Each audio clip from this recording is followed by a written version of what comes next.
সুদ শব্দের আরবি হলো রিবা, ইংরেজি প্রতিশব্দ হলো ইন্টারেস্ট। এই সুদের ভয়াবহ সম্পর্কে আল্লাহ রাব্বুল আলামিন কোরআনুল কারীমের অসংখ্য আয়াতে কারিমা নাজিল করেছেন।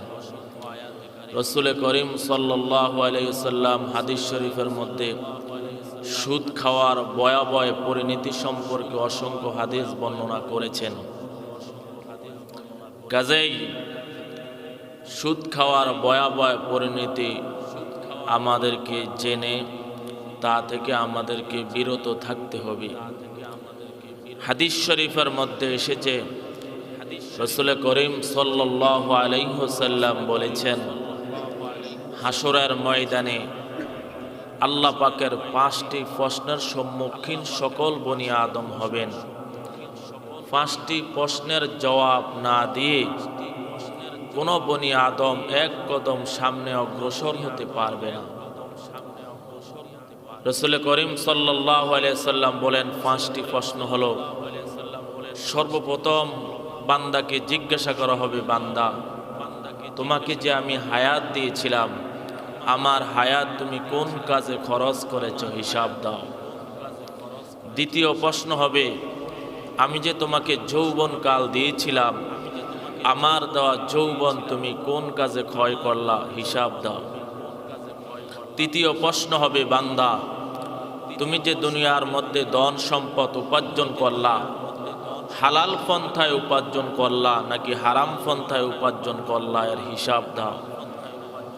চতুর্থ প্রশ্ন হলো, তুমি যে ধন সম্পদ উপার্জন করেছ এগুলো কি সঠিক পন্থায় খরচ করেছ নাকি বেঠিক পন্থায় খরচ করেছ এর হিসাব দাও।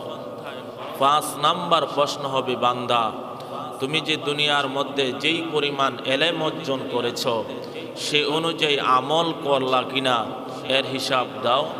এর হিসাব না দিয়ে হাসরের ময়দানে কোনো বনি আদম এক কদম সামনে অগ্রসর হতে পারবে না। প্রিয় বন্ধুগণ আমার, বান্দাকে যখন 5টি প্রশ্ন করা হবে, বান্দা অবশ্যই 5টি প্রশ্নের জবাব দিতে হবে।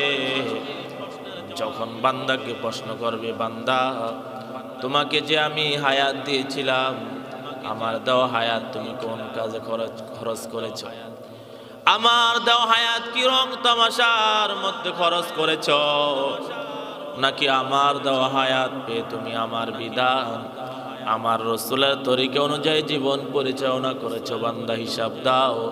হিসাব না দিয়া বান্দা আজকে তুমি এক কদম সামনে অগ্রসর হতে পারবি না। দ্বিতীয় প্রশ্ন হবে, বান্দা তোমাকে যে আমি যৌবন কাল দিয়েছিলাম, যৌবন শক্তি পাইয়া কি আমি রবের গোলামি করলা কিনা, ইসলামের পক্ষে কাজ করলা কিনা, এই যৌবন শক্তি কি তুমি সঠিকভাবে খরচ করলা কিনা, নাকি যৌবন পাইয়া যৌবনের তাড়নায় গুনাহ বেবিচার দাঙ্গা হাঙ্গামার মধ্যে মেতে উঠেছিলাম, এর হিসাব দাও। এর হিসাব না দিয়া বান্দা তুমি আজকে এক কদম সামনে অগ্রসর হতে পারবি না। তৃতীয় প্রশ্ন হবে, তুমি যে দুনিয়ার মধ্যে ধন সম্পদ উপার্জন করেছিলা, এটা কি সুদের পন্থা অবলম্বন করে উপার্জন করেছ নাকি চুরি করে উপার্জন করেছ, নাকি চাঁদাবাজি করে উপার্জন করেছ, নাকি টেন্ডারবাজি করে উপার্জন করেছ, নাকি চিন্তাই করে উপার্জন করলা, নাকি হাইজেকার করে উপার্জন করলা, কোন পন্থায় উপার্জন করলা, নাকি ঘুষ নিয়ে উপার্জন করলা, এর হিসাব দাও। হিসাব না দিয়া বান্দা তুমি আজকে এক কদম সামনে অগ্রসর হতে পারবি না। চতুর্থ প্রশ্ন হবে, বান্দা তোমাকে যে আমি আল্লাহ রাব্বুল আলামিন ধন সম্পদ দিলাম, আমার ধন সম্পদ পাইয়া তুমি কি এবার তোমার বিবি বাল বাচ্চা লালন পালনের কাজে খরচ করেছো কিনা, ধর্মীয় কাজে খরচ করেছো কিনা, গরিব অসহায় মানুষদের কাছে গরিব অসহায় মানুষদেরকে দিয়েছো কিনা, দান করেছো কিনা, নাকি গুনার কাজে খরচ করেছ, এর হিসাব দাও। হিসাব না দিয়া বান্দা তুমি আজকে এক কদম সামনে অগ্রসর হতে পারবি না। ওগো বান্দা, পঞ্চম নাম্বার প্রশ্ন হবে, তুমি যে আলেমদের থেকে মাসআলা শিক্ষা করলাম, তুমি যে হুজুরদের থেকে মাসআলা শিক্ষা করলাম, সাহাবায়ে কেরাম থেকে মাসআলা শিক্ষা করলাম, রাসূলুল্লাহ থেকে মাসআলা শিক্ষা করলাম, তাবেঈনদের থেকে মাসআলা শিক্ষা করলাম, আলেমদের থেকে মাসআলা শিক্ষা করলাম, সে অনুযায়ী আমল করেছো কিনা, নাকি নিজের মন গড়া জীবন পরিচালনা করেছো? হিসাব দাও। হিসাব না দিয়া বান্দা তুমি আজকে এক কদম সামনে অগ্রসর হতে পারবি না। এই পাঁচটি প্রশ্নের জবাব না দিয়ে কোনো বান্দা এক কদম সামনে অগ্রসর হতে পারবে না। তাহলে তৃতীয় এবং চতুর্থ প্রশ্ন হলো, বান্দা তুমি যে ধন সম্পদ উপার্জন করেছ, হালাল পন্থায় উপার্জন করেছ না হারাম পন্থায় উপার্জন করেছ? হিসাব দাও। এবার চতুর্থ প্রশ্ন হবে, ধন সম্পদ কি গুনার কাজে খরচ করেছ নাকি সঠিক পন্থায় খরচ করেছ? হিসাব দাও। আমাদের আজকের আলোচনার পয়েন্ট হলো, ধন সম্পদ কি হালাল পন্থায় উপার্জন করা হলো না হারাম পন্থায় উপার্জন করা হলো? আমার বন্ধুগণ, এই পৃথিবীর মধ্যে মানুষ বাঁচার জন্য মৌলিক পাঁচটি জিনিসের প্রয়োজন: অন্ন, বস্ত্র, শিক্ষা, চিকিৎসা, বাসস্থান। আমার বন্ধুগণ, কেউ অন্ন উপার্জন করে হালাল পন্থায়, আবার কেউ অন্ন উপার্জন করে হারাম পন্থায়। আল্লাহ রাব্বুল আলামিন আমাকে আপনাকে শারীরিক কুওয়াত দান করেছেন। আমাকে আল্লাহ রাব্বুল আলামিন অন্ন হালাল পন্থায় উপার্জন করার সামর্থ্য দিয়েছেন। আমি যদি হালাল পন্থায় অন্ন উপার্জন না করে হারাম পন্থায় উপার্জন করি, তাহলে যত নামাজ পড়ি আর রোজা রাখি, যত ইবাদত বন্দেগী করি না কেন, কোনো ইবাদত বন্দেগী আল্লাহর কাছে 4 পয়সার মূল্য থাকবে না। তাহলে অন্ন আমাকে হালাল পন্থায় উপার্জন করতে হবে। প্রিয় বন্ধুগণ আমার, এই পৃথিবীর মধ্যে মানুষ অন্ন উপার্জন করে, কেহ ঘুষের মাধ্যমে উপার্জন করে, কেহ চাঁদাবাজির মাধ্যমে অন্ন উপার্জন করে, কেহ সুদ খেয়ে অর্থ উপার্জন করে, কেউ ডাকাতি করে অন্ন উপার্জন করে, কেউ টেন্ডারবাজি করে অর্থ উপার্জন করে, কেউ জোর জবরদস্তি করে টাকা সঞ্চয় করে, আবার কেউ হালাল পন্থায় উপার্জন করে নিজের মাথার গাম পায়ে ফেলে রক্তকে পানি করে সম্পদ অর্থ উপার্জন করে। এই জন্য আল্লাহ তাআলা বান্দাকে হালাল পন্থায় উপার্জন করার খাত দিয়েছেন। হালাল পন্থাকে যদি বর্জন করে, হারাম পন্থায় বান্দা যদি অর্থ উপার্জন করে থাকে, তাহলে দুনিয়াও বরবাদ, আখিরাতও বরবাদ। জোরে কর নাউজুবিল্লাহ। হালাল পন্থায় উপার্জন করতে হবে।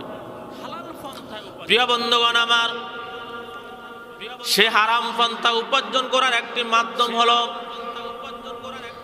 বর্তমান বিদেশ থেকে শুরু করে বাংলাদেশের মধ্যে বেশি সয়লাভ হয়ে গিয়েছে।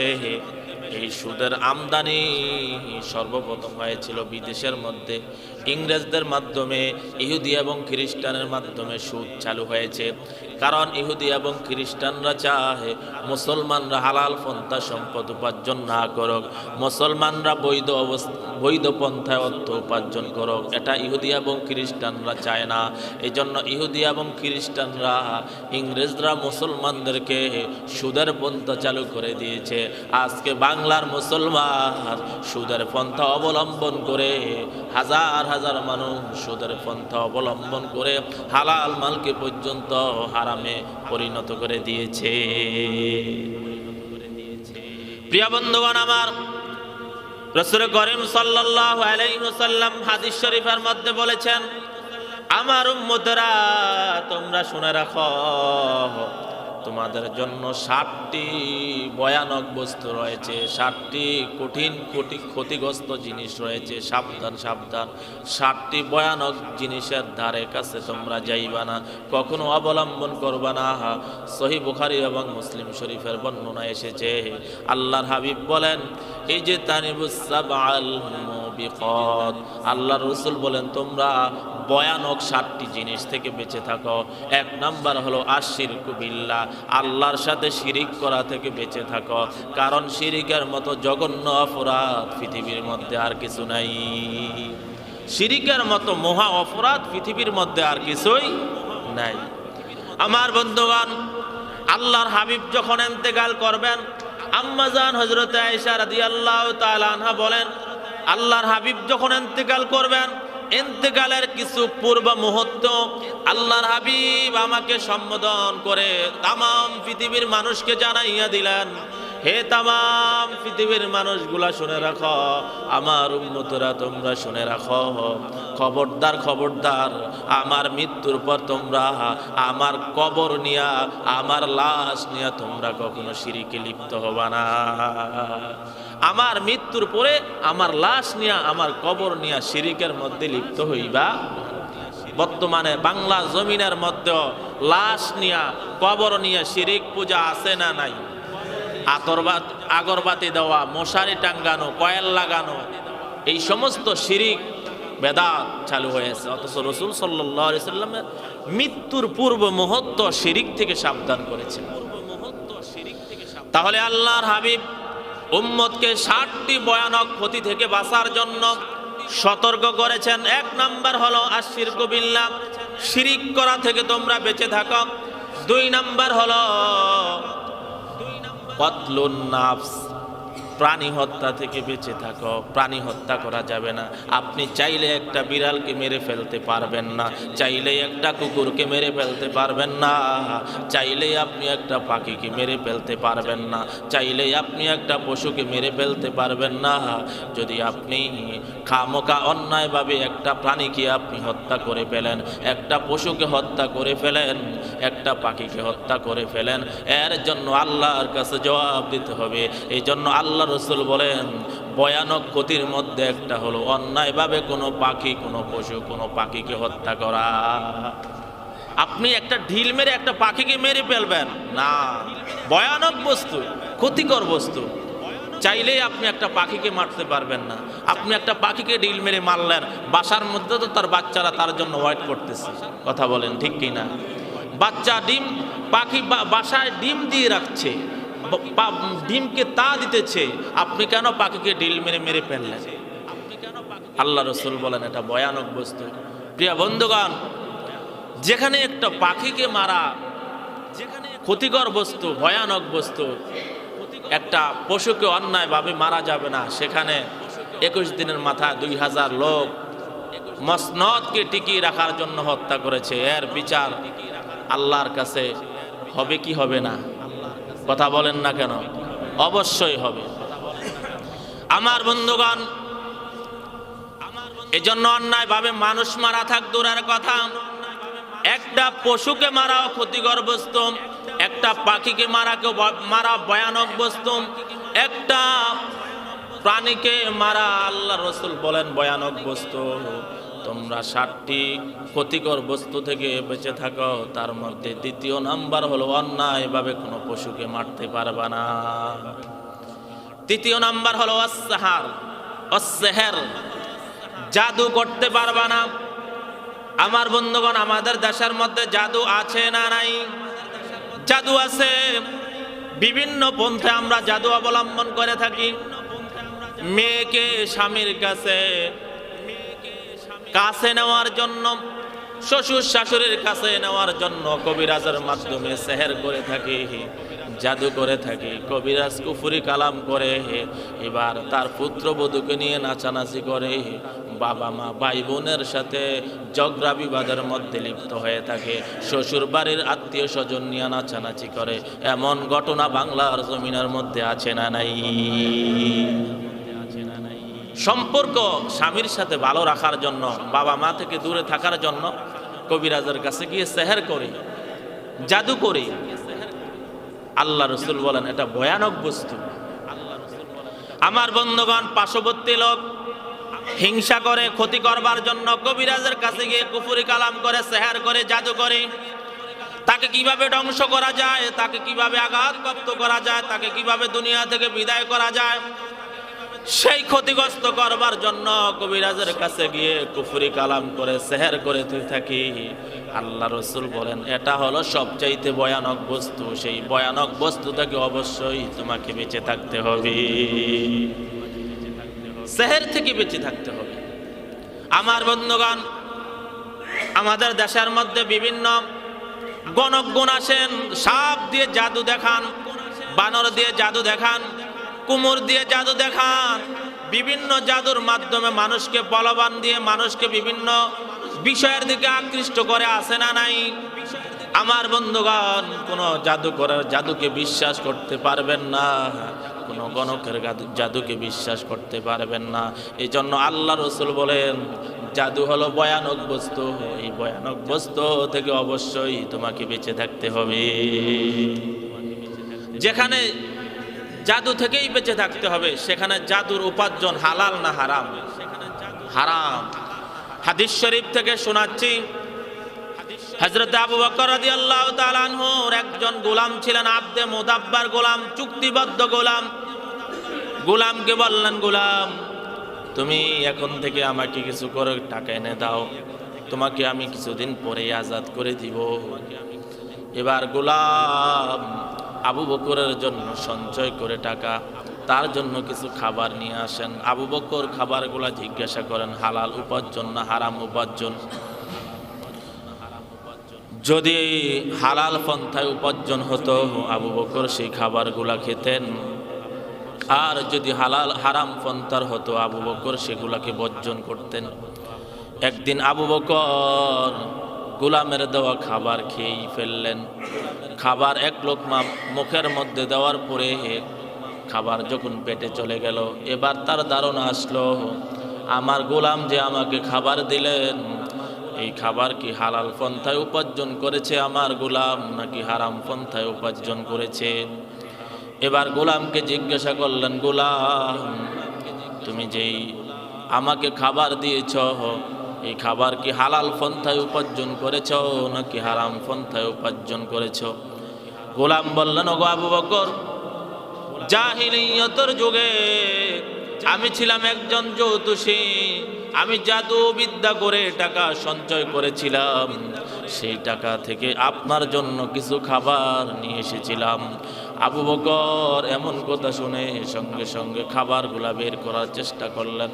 খাবারগুলা বের করতে পারছেন না, বমি করার চেষ্টা করলেন, বমি হচ্ছে না।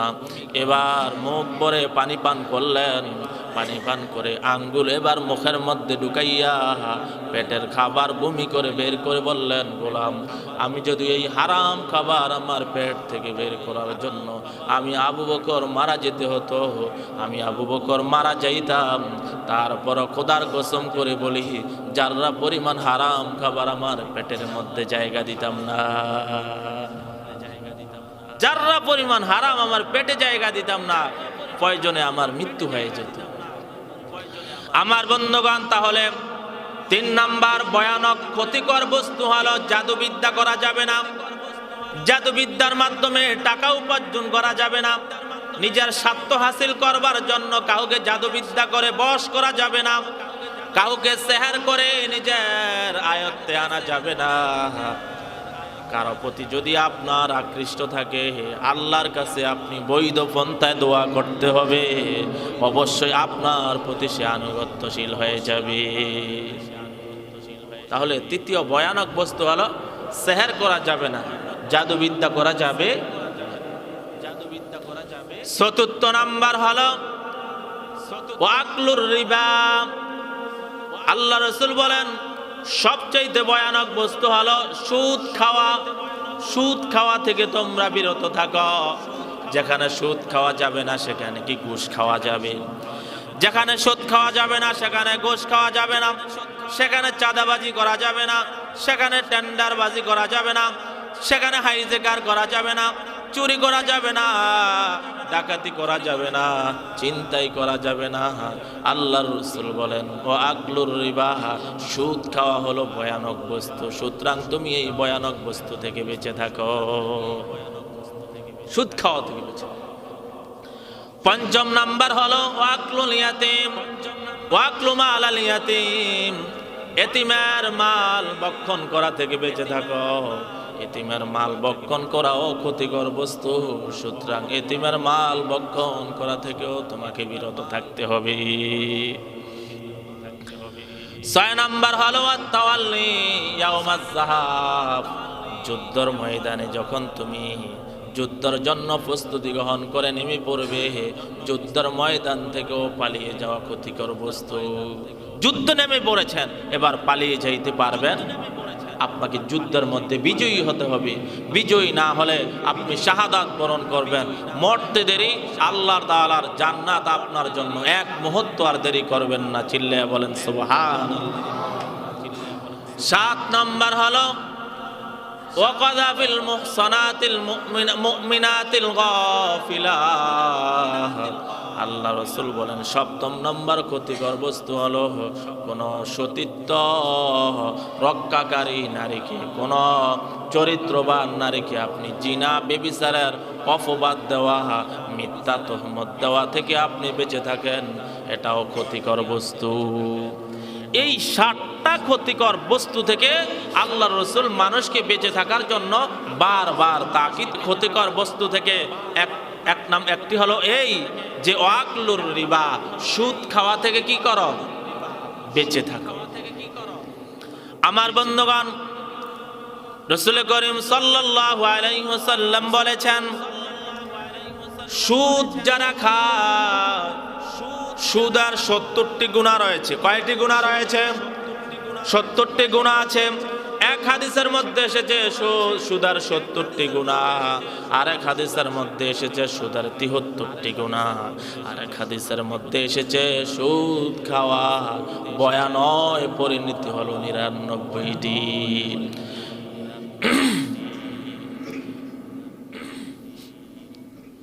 কি হয়েছে? রাসূল করিম সাল্লাল্লাহু আলাইহি সাল্লাম বলেছেন, ওয়ান আবি হুরায়রা রাদিয়াল্লাহু তাআলা আনহু قال قال رسول الله صلى الله عليه وسلم الربا 70 জুয়া। আল্লাহ রাসূল বলেন সুদের 70টি গুনাহ রয়েছে। আইসারুহা আইয়ানকিহার রাজুলু উম্মাহু। আল্লাহ রাসূল বলেন সুদের 70টি গুনাহ আছে। সর্বনিম্ন গুনাহ হলো মার সাথে বিয়ে করা। যেই পরিমাণ অপরাধ, সেই পরিমাণ অপরাধ। জোরে কর নাউজুবিল্লাহ। সুদ খাওয়ার 70টি গুনাহ, সর্বনিম্ন গুনাহ হলো মার সাথে জিনা করলে যেই পরিমাণ অপরাধ, এই পরিমাণ অপরাধ। আমার বন্ধুগণ, এজন্য আল্লাহ রাব্বুল আলামিন কুরআনুল কারীমের 2 নম্বর সূরা সূরাতুল বাকারার 275 নম্বর আয়াতে কারিমার মধ্যে মানুষকে সম্বোধন করলেন। আল্লাহ রাব্বুল আলামিন বলেছেন, আল্লাযীনা ইয়াকুলুনার রিবা লা ইয়াকুমুনা ইল্লা কামা ইয়াকুমু আল্লাযী ইয়াতাখাব্বাতুহুশ শাইতানু মিনাল মাসি। আল্লাহ রাব্বুল আলামিন বলেন, যারা জমিনের মধ্যে সুদ খায় তাদেরকে আল্লাহ রাব্বুল আলামিন হাসরের ময়দানে এমন অবস্থা উঠাইবেন। কেমন অবস্থা উঠাইবেন? আল্লাহ রাব্বুল আলামিন বলেছেন, আল্লাযী ইয়াতাখাব্বাতুহুশ শাইতানু মিনাল মাসি। ভূতে ধরা মাতালের মতো হাসরের ময়দানে উপস্থিত করবেন। জোরে কর নাউজুবিল্লাহ। ভূতে ধরা মাতালের মতো উঠাইবেন। এখন আপনারা একটি প্রশ্ন করতে পারেন, হুজুর সুদ খাইলে ভূতে ধরা মাতালের মতো কেন উঠানো হবে? যারা মাতাল, ভূতে ধরা মাতাল মানে কি? জিনের আশ্রয় পাইয়া বা শয়তানের আশ্রয় পাইয়া সে পাগল হইল, মাতাল হলো। যে মাতাল হয়, যে পাগল হয়, তার যদি হুঁশ নাও থাকে, তাকে যখন আঘাত করা হয় সে অনুভব করতে পারে। কথা বলেন ঠিক কিনা? পাগল দুনিয়ার কিছুই না বুঝুক, তাকে আঘাত করলে সে কিন্তু অনুভব করতে পারে। আল্লাহ রাব্বুল আলামিন যারা সুদ খায় তাদেরকে কেন ভূতে ধরা মাতালের মতো হাসরের ময়দানে উপস্থিত করবেন? কারণ আল্লাহ রাব্বুল আলামিন সুদের এমন ভয়াবহ পরিণতি, সুদ খাওয়া এমন ভয়াবহ জঘন্য অপরাধ, আল্লাহ তাআলা ভূতে ধরা মাতালের মতো এই জন্য উঠাইবেন। পাগলের মতো তো তুমি হাসরের ময়দানে উঠবা এবং তোমাকে এমন ভাবে আঘাতপ্রাপ্ত করা হবে, যদি তোমাকে মাতাল না বানানো হয় তাহলে তোমাকে যেই পরিমাণ আঘাত করা হবে তুমি তো সহ্য করতে পারবা না। সুতরাং ভূতে ধরা মাতালের মতো তোমাকে এই জন্য উঠানো হবে, তোমার মতো আঘাতপ্রাপ্ত অন্য কোনো জাহান্নামীকে করা হবে না। তোমাকে এত বেশি আঘাত করা হবে, এজন্য যে আঘাত অন্য কোনো পাপীর জন্য করা হবে না, এজন্য তোমাকে ভূতে ধরা মাতালের মতো হাসরের ময়দানে উঠাইয়া তোমাকে আঘাতপ্রাপ্ত করা হবে। এবার আসুন কি পরিমাণ আঘাত করা হবে। আমার বন্ধুগণ, হাদিস শরীফ থেকে যদি আমরা তালাশ করি তাহলে সেটা আমরা জানতে পারবো। আল্লাহ রাসূল বলেন, যারা সুদ খায় তাদের পেটটাকে বিশাল বড় গুদামে পরিণত করা হবে। গুদাম চিনেননি আপনারা? গুদাম, বিভিন্ন বস্তু রাখা হয়, বিশাল গুদাম রাখা হয়, গুদামের মধ্যে মাল রাখা হয়। দোকানদাররা, মুদি দোকানদাররা গুদামের মধ্যে মাল রাখে বড় রোম, কারণ দোকানের মধ্যে সব মাল সামাল দিতে পারবে না। গুদামের মধ্যে মানুষ বিভিন্ন অধিক পরিমাণে মালামাল থাকলে সেগুলা রাখা হয়। আল্লাহ রাব্বুল আলামিনের এক পোট ভাতার থেকে কম আমার আপনার পেটকে আল্লাহ রাব্বুল আলামিন হাসরের ময়দানে গুদামে পরিণত করবেন। সেই গুদামের মধ্যে কি করবেন? আল্লাহ রাব্বুল আলামিন অজগর সাপ গুদামের মধ্যে বিদ্যমান করে দিবেন, আর সেই অজগর সাপ আপনাকে দংশন করতে থাকবে। অজগর সাপ কি আপনারা দেখছেন? কেউ দেখছেন? অজগর সাপ হলো সুপারি গাছের মতো লম্বা, কলা গাছের মতো মোটা। সুপারি গাছের মতো লম্বা অজগর সাপ, কলা গাছের মতো মোটা সাপ কি একটা? অসংখ্য অজগর সাপ আমার আপনার পেটকে গুদাম বানাইয়া সেই পেটের মধ্যে রাখা হবে, আর আমাকে আপনাকে দংশন করতে থাকবে। আমার বন্ধুগণ, তাহলে সুদ খাওয়ার এমন ভয়াবহ পরিণতি শুধু এখানেই ক্ষান্ত নয়। আল্লাহর হাবিব হাদিসের মধ্যে বলেছেন, যারা সুদ খায় তাদেরকে আল্লাহ রাব্বুল আলামিন কেমন শাস্তি দিবে। যখন কিয়ামত কায়েম হয়ে যাবে, যারা সুদ খেয়েছিল কবর থেকে তাদের গলার মধ্যে, যখন তারা কবর থেকে হাসরের ময়দানে উপস্থিত হবে, তাদেরকে কিভাবে উপস্থিত করা হবে? তাদের গলার মধ্যে ফাঁস লাগানো হবে। ফাঁস, রশির ফাঁস নয়, রশির পাশ নয়, লোহার পাশ। লোহার দ্বারা, শক্ত লোহার মাধ্যমে আমার আপনার গলার মধ্যে ফাঁস লাগানো হবে, আর সেই ফাঁস দিয়ে টেনে টেনে আপনাকে হাসরের ময়দানে উপস্থিত করা হবে। যারা সুদ খেয়েছিল তাদেরকে টেনে টেনে আল্লাহ রাব্বুল আলামিন হাসরের ময়দানে ফেরেশতাদের মাধ্যমে উঠাইবে। শুধু এখানেই ক্ষান্ত নয়, আল্লাহর হাবিব বলেন, যারা সুদ খায় তাদের কেমন ভয়াবহ পরিণতি হবে। আল্লাহ রাসূল বলেন, আমাকে আমি যখন মেরাজের মধ্যে গিয়েছিলাম, মেরাজের মধ্যে যাওয়ার পরে আল্লাহ তাআলা আমাকে জান্নাত দেখিয়েছেন, জাহান্নাম দেখিয়েছেন। জান্নাতের কি নাজ নেয়ামত আছে সেটাও আল্লাহ পাক আমাকে দেখিয়েছেন। জাহান্নামে কার জন্য কি ধরনের শাস্তি হবে সেটিও আমাকে দেখিয়েছেন। তবে আমাকে একটা ভয়ঙ্কর শাস্তি দেখিয়েছেন, সেটা হলো এই রক্তের একটি বিশাল দরিয়া রয়েছে। রক্তের একটি কি রয়েছে? বিশাল দরিয়া রয়েছে। সেই দরিয়ার মধ্যে একজন মানুষ হাবুডুবু খাচ্ছে। লোকটা সাঁতার কাটতে কাটতে যখন পাড়ের মধ্যে আসে, পাড়ের মধ্যে বিদ্যমান একজন ফেরেশতা আছে, বিশাল পাথর নিয়ে দাঁড়িয়ে আছে। যখন সে পাড়ের কাছে আসে তখন সে পাথর দিয়ে আঘাত করে পাথরটা ছিটকে দূরে সরে যায়। লোকটা আবার মাঝখানে চলে যায়। আবার লোকটা যখন সাঁতরায়া আবার যখন পারে এসে উঠতে চায়, আবার ফেরেশতারা সেই পাথর এনে তার মাথার মধ্যে আঘাত করতে থাকে। আল্লাহ রাসূল বলেন, যারা সুদ খায় তাদেরকে আল্লাহ তাআলা এই পরিমাণ শাস্তি দিবেন। আমি আমার সঙ্গে জিব্রাইল ফেরেশতাকে জিজ্ঞাসা করলাম, এই লোকটার এমন শাস্তি কেন দেওয়া হচ্ছে? জিব্রাইল আমাকে বললেন, ইয়া রাসূলুল্লাহ, এই লোকটা দুনিয়ার মধ্যে মানুষে মাথার ঘাম পায়ে ফেলে রক্তকে পানি করে টাকা উপার্জন করেছে, গরিবের পেটে লাথি মেরে সে সুদ ভক্ষণ করেছিল, এই জন্য আল্লাহ রাব্বুল আলামিন তাকে শাস্তি দিতেছে। এই সমস্ত শাস্তি একজন সুদখোরকে দেওয়া হবে। আমার বন্ধুগণ, শুধু এখানেই ক্ষান্ত নয়, আল্লাহ রাব্বুল আলামিন একজন সুদখোরের জন্য কি পরিমাণ শাস্তির ব্যবস্থা করে রেখেছেন। আল্লাহ তাআলা একজন সুদখোরের শাস্তি দুনিয়ার মধ্যে শুরু করে, কবরের মধ্যে শুরু করে, হাসরের মধ্যে শুরু করে, পরিশেষে জাহান্নামের মধ্যেও কঠিন শাস্তির মধ্যে সে নিমজ্জিত হতে হবে। আমার বন্ধুগণ, হাদিস শরীফের মধ্যে এসেছে, যেই পরিবারের মধ্যে সুদ খায় ওই পরিবার থেকে আল্লাহ রাব্বুল আলামিন বরকত উঠিয়ে নেয়। যেই সমাজের মধ্যে সুদের প্রথা চালু আছে ওই সমাজ থেকে আল্লাহ রাব্বুল আলামিন বরকত উঠিয়ে নিয়ে যান। যেই দেশের মধ্যে সুদের প্রথা চালু থাকবে ওই দেশ থেকে আল্লাহ রাব্বুল আলামিন বরকত উঠিয়ে নেন।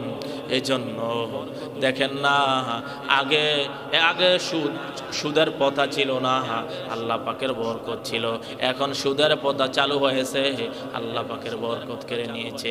আগে যখন মায়েরা যখন বাচ্চা দিত, বাচ্চাকে দুধ পান করার মতো অভাব কখনো দেখা দিত না। আর এখন বাচ্চা জন্ম দেয়, বাচ্চাকে ল্যাকটোজেন ছাড়া বাঁচানো যায় না, ঠিক কিনা? আমার বন্ধুগণ, গাছের ফল ফলাদির মধ্যে বরকত কমে গিয়েছে, হাইব্রিড ছাড়া কোনো গাছে ফল ধরে না, কথা বলেন ঠিক কিনা? আপনি তরকারি করবেন, হাইব্রিড ছাড়া আপনার তরকারি গাছের মধ্যে ধরে না। কারণ কি? আপনার সমাজের মধ্যে সুদের প্রথা চালু আছে। আল্লাহ রাসূল বলেন, যেই সমাজের মধ্যে সুদের প্রথা চালু থাকবে ওই সমাজের মধ্যে আল্লাহ রাব্বুল আলামিন বরকত রাখবেন না, বরকত থাকবে না। আমার বন্ধুগণ, আল্লাহ রাসূল আরো বলেন, যেই সমাজের মধ্যে সুদ থাকবে ওই সমাজের মধ্যে আল্লাহ রাব্বুল আলামিনের গজব নাজিল হতেই থাকবে। যেই ঘরের মধ্যে সুদ চালু থাকবে, যেই ঘরের মধ্যে সুদের মাধ্যমে টাকা উপার্জন করা হবে ওই ঘরের মধ্যে আল্লাহর গজব পড়তে থাকবে। যেই সমাজের মধ্যে সুদের প্রথা চালু থাকবে ওই সমাজের মধ্যে আল্লাহর গজব পড়তে থাকবে। যেই দেশের মধ্যে সুদের প্রথা চালু থাকবে ওই দেশের মধ্যেও আল্লাহর গজব পড়তে থাকবে। এই জন্য আল্লাহ রাব্বুল আলামিন বলেছেন, আল্লাহ রাব্বুল আলামিন বলেছেন, আল্লাযীনা ইয়াকুলুনার রিবা, আল্লাহ তাআলা বলেন যারা সুদ খায়। এখানে দেখেন আল্লাহ তাআলা বলেছেন সুদ খায়। আপনি যদি শব্দের দিকে গভীরভাবে মনোযোগ দেন, যারা সুদ খায় তাদেরকে কেমন খাদক বলেছেন, যারা সুদ খায় তাদেরকে আল্লাহ তাআলা কেমন দমকের সাথে কথা বলেছেন। আমি যদি আপনাদেরকে জিজ্ঞাসা করি, সুদের মাধ্যমে টাকা সঞ্চয় করে তো বাড়ি করে, এটা কি খানা হইল কি? সুদের মাধ্যমে আপনি পোশাক কিনলেন, সেটা তো খানা হইল না। সুদের মাধ্যমে আপনি জায়গা কিনলেন, সেটা তো খানা হইল না। কিন্তু আল্লাহ কেন বললেন যারা সুদ খায়? এজন্য বললেন, মানুষ যা খেয়ে ফেলে সেটা আর ফিরে পাওয়া যায় না। সুদখোর যারা, তারা যখন মুনাফা নিয়ে যায়, সুদের অংশ নিয়ে যায়, সেটা কখনো আর ফেরত পাওয়া যায় না। এই জন্য আল্লাহ তাআলা সুদখোরকে খাদক বলে আখ্যায়িত করেছেন। জোরে কোন নাউজুবিল্লাহ। সুদখোরকে খাদক বলে আখ্যায়িত করেছেন। আমার বন্ধুগণ, সহিহ মুসলিম এবং বুখারীর মধ্যে বর্ণিত আছে, আন আব্দুল্লাহ ইবনে মাসউদ রাদিয়াল্লাহু তাআলা আনহু قال লানা রাসূলুল্লাহ সাল্লাল্লাহু আলাইহি ওয়াসাল্লাম আকিলার রিবা ওয়া মুকিলাহু ওয়া কাতিবাহু ওয়া শাহিদাহি। আল্লাহর রাসূল চার ধরনের লোকদেরকে অভিশাপ দিয়েছেন। কয় ধরনের লোকদেরকে অভিশাপ দিয়েছেন? চার ধরনের লোকদেরকে অভিশাপ দিয়েছেন। এক নাম্বার হলো আকিলার রিবা, যারা সুদ খায়, ওয়া মুকিলাহু, যারা সুদ দেয়, ওয়া কাতিবাহু, যারা সুদের খাতায় নাম লিখায়, যারা সুদের কাগজ লিপিবদ্ধ করে, ওয়া শাহিদাই, যারা সুদের সাক্ষী থাকে। আল্লাহ রাসূল বলেন সুদ যারা খায় তাদের উপর অভিশাপ, যারা সুদ দেয় তাদের উপর অভিশাপ, যারা সুদের কাগজ লেখে তাদের উপর অভিশাপ, যারা সুদের কারবারের মধ্যে সাক্ষী থাকবে তাদের উপর অভিশাপ।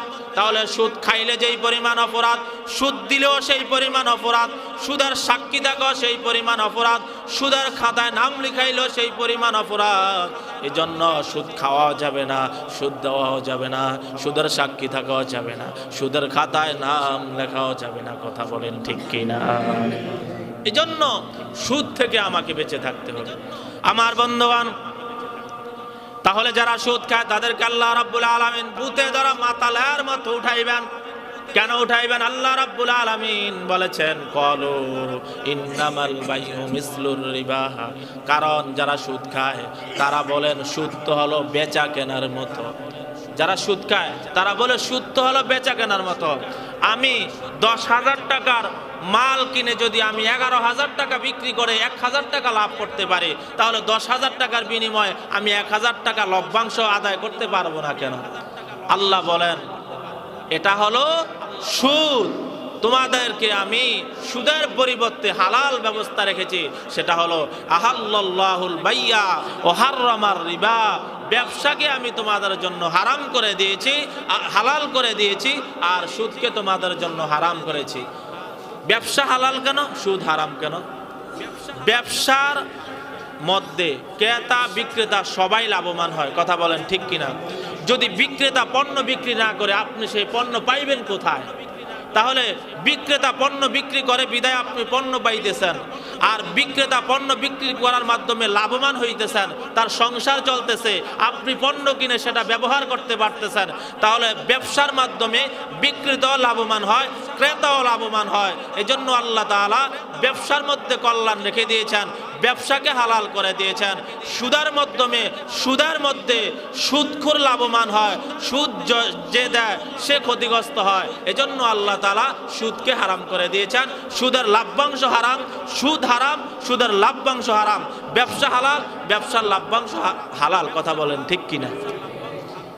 এজন্য আমার বন্ধুগণ, আল্লাহর হাবিব বলেন আল্লাহ রাব্বুল আলামিন ব্যবসার মধ্যে 9 গুণ বান্দার জন্য রিজিক নির্ধারণ করেছেন, আর 1% রিজিক আল্লাহ তাআলা অন্য কর্মের মধ্যে রেখে দিয়েছেন। 10 ভাগ রিজিকের 10 ভাগের 9 ভাগই আল্লাহ তাআলা ব্যবসার মধ্যে বিদ্যমান রেখে দিয়েছেন, আর 1 ভাগ আল্লাহ তাআলা অন্য কর্মের মধ্যে রেখে দিয়েছেন। এই জন্য ব্যবসা করার দরকার আছে না নাই? ব্যবসা করলে আপনি সবচাইতে বেশি ধনভাণ্ডার হইতে পারবেন, আপনি ধনাঢ্যশীল হইতে পারবেন। এই জন্য ব্যবসা করার চেষ্টা করবেন। বেচা কেনা হালাল পন্থা, যেমন বাইয়ে মোশারাকা, আপনি শেয়ার ব্যবসা করতে পারেন। বাইয়ে মোজারাবা, সেটা হলো এই আপনি যদি শ্রম না দিতে পারেন, আপনি অর্থ দেন, আরেকজনের শ্রম দিল, আপনি এবার উভয়জনে আপনি লভ্যাংশ ভাগ করে নেন, সেখানে আপনি ব্যবসা করতে পারেন। অথবা বাইয়ে মোরাবাহা আপনি করতে পারেন। সেটা হলো এই আপনি একটা পণ্য কিনে দিলেন, 10,000 টাকার পণ্য কিনা এবার আপনি অপর বাইকে দিলেন, আমি এই পণ্যটা তোমার কাছে 11,000 টাকা বিক্রি করলাম, 1 বছর পরে তুমি আমার এটার মূল্য দিলা। তাহলে আপনি ব্যবসার মাধ্যমে 1,000 টাকা লাভবান হলেন। তাহলে আমরা নিজেরাও লাভবান হব, গরিবদেরকেও লাভবান করব ব্যবসার মাধ্যমে, সুদের মাধ্যমে নয়। কথা বলেন ঠিক কিনা? আল্লাহ রাব্বুল আলামিন আমাদেরকে সুদের মাধ্যমে টাকা সঞ্চয় করা থেকে বিরত থাকার তৌফিক দান করুন। সকলে বলি আমিন। মৃত্যু পর্যন্ত হালাল উপার্জন করার, হারামকে বর্জন করার তৌফিক দান করুন। সকলে বলি আমিন।